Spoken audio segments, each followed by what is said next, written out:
Comics? Comic books. Okay. Secret Origins #1 came out not this week, but last week. Yeah, I think it was 2 weeks ago. It's another fundamental change of Superman's origin, which DC's now done several times at this point. And recently, too. Recently, They've done a lot of changes recently. This is the Smallville origin. Pretty much. Basically. What do you think, Chris? I know you read it. I kind of liked it. I mean, I like what they're doing with it. It's Jeff Johns, so obviously I'm going to like it. I wanted to hate it.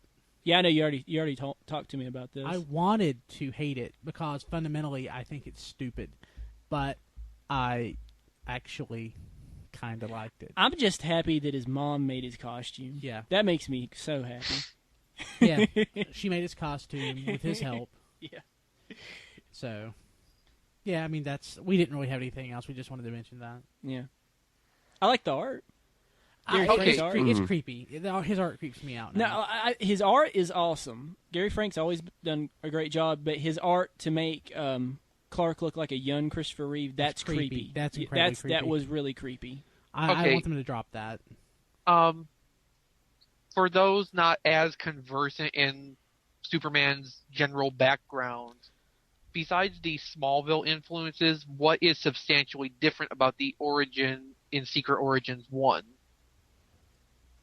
Okay, Superman, Silver Age Superman. Yeah, his origin changed over the years, but I guess overall Superman was basically what you saw in the Superman the Motion Picture.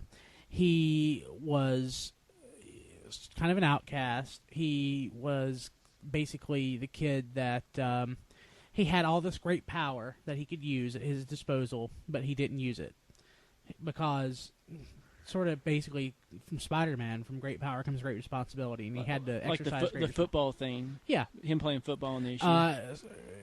Then basically DC revamped his origin. John Byrne wrote it, and instead of being like the water boy, he was captain of the football team. Yeah. And he also changed the origin from where Pete was his best friend and the only person that he told that he was Superman, that Clark had these powers. It went to Lana Lang. Yeah, they kind of switched it up. Yeah, so now currently Lana's still the only person that knows this, but they're going back to that whole, well, Clark is the meek, mild-mannered kid that didn't play football, that, didn't go out and get all the girls, that, didn't use his abilities in a way that sort of behooved him.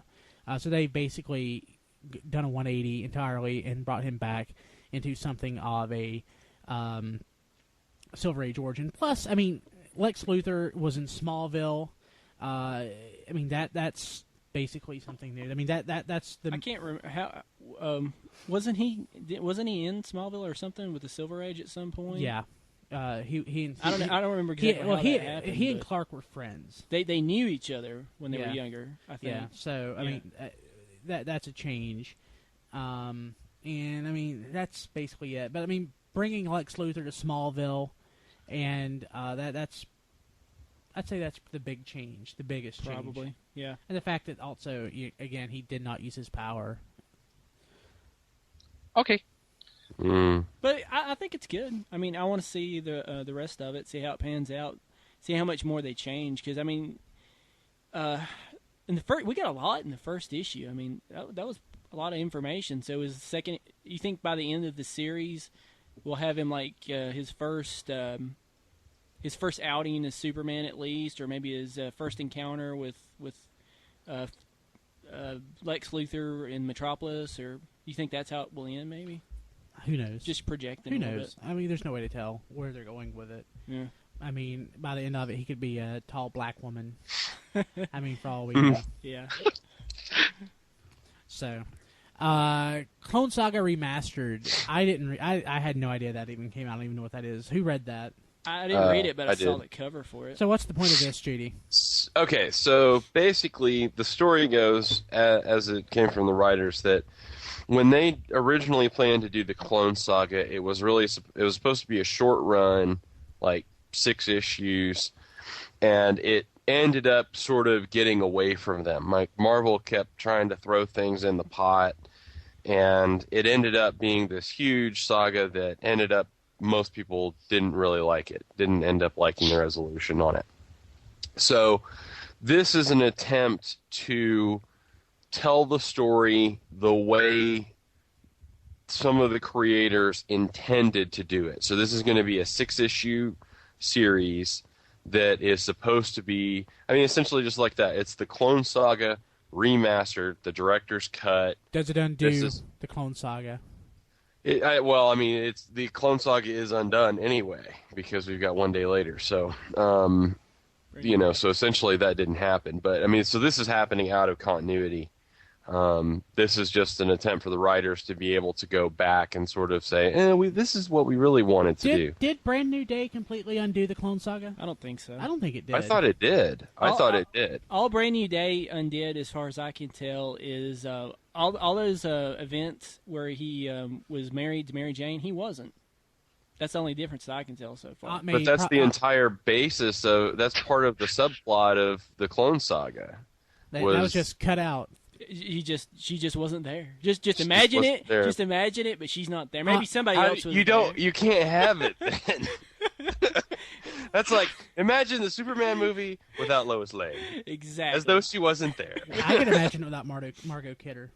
So, yeah. Well, yeah. Anyway. Have I ever told you about the one thing about the Clone Saga that I noticed? That I don't know if I'm crazy or if it actually did happen. You are.